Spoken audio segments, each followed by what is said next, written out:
आप लोगों को ये जान करके सुखद आश्चर्य होगा कि वही श्रीमद् भगवद गीता के 700 श्लोकों का कविता में अनुवाद करने का काम गुरु गोविंद सिंह जी ने किया, गोविंद गीता के नाम से।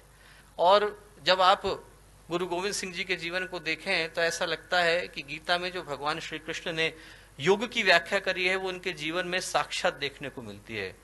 दूसरे अध्याय में जब भगवान श्री कृष्ण कहते हैं बुद्ध युक्त तो जहाती है उभय सुकृत दुष्कृते तस्माद योगा युज्वस्व योग कर्मसु कौशलम, योग कर्म का शिखर पर जाकर के उपस्थित हो जाना है।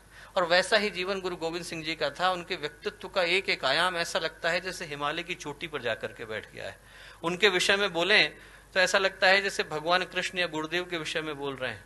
3000 के करीब पुस्तकें गुरुदेव ने लिखी, 24 गायत्री के महापुरुष चरण करे, इतना बड़ा संगठन खड़ा किया, साधक थे, संत थे, तपस्वी थे, व्यक्तित्व का हर आयाम शिखर पर था। और वैसा ही गुरु गोविंद सिंह जी के विषय में बोलते हुए लगता है।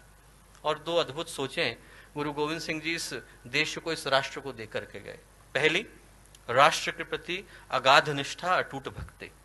आज यदि इस देश की पश्चिमी सीमाएं इतने सारे आक्रमणों को झेलने के बाद भी बिना किसी खरोंच के खड़ी हैं दोस्तों, तो उसके लिए यहाँ की भूमि, यहाँ की मिट्टी, यहाँ की धरती, यहाँ का आकाश, यहाँ का पानी, यहाँ की वायु एक एक सिख का कर्जदार है। एक एक सिख का, खालसा का कर्जदार है, गुरु गोविंद सिंह जी का कर्जदार है।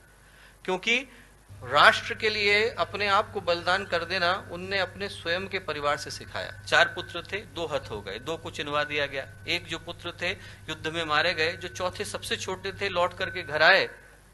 गुरु गोविंद सिंह जी ने पूछा क्यों आए? बोले प्यास लगी थी।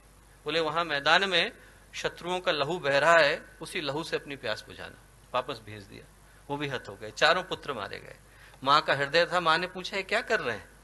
तो गुरु गोविंद सिंह जी बोले इन पुत्रन के शीस पर मार दिए सुत 4, 4 मुए तो क्या हुआ, जीवित कई हजार। हजारों पुत्र हैं मेरे, 4 गए तो क्या हुआ।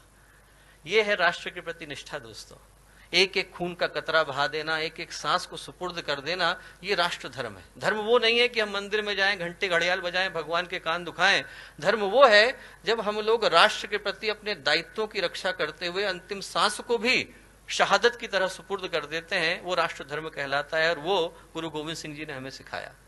दूसरी जो चीज दी वो दी एकता, साथ साथ चलना। बड़ा दुख होता है जब लोग धर्म के नाम पर तोड़ने की भाषा का प्रयोग करते हैं। धर्म तोड़ना नहीं सिखाता, धर्म जोड़ना सिखाता है। धर्म गिरना नहीं सिखाता, धर्म उठना सिखाता है। धर्म बंटना नहीं सिखाता, धर्म मिटना सिखाता है। और ये गुरु गोविंद सिंह जी ने हमें सिखाया।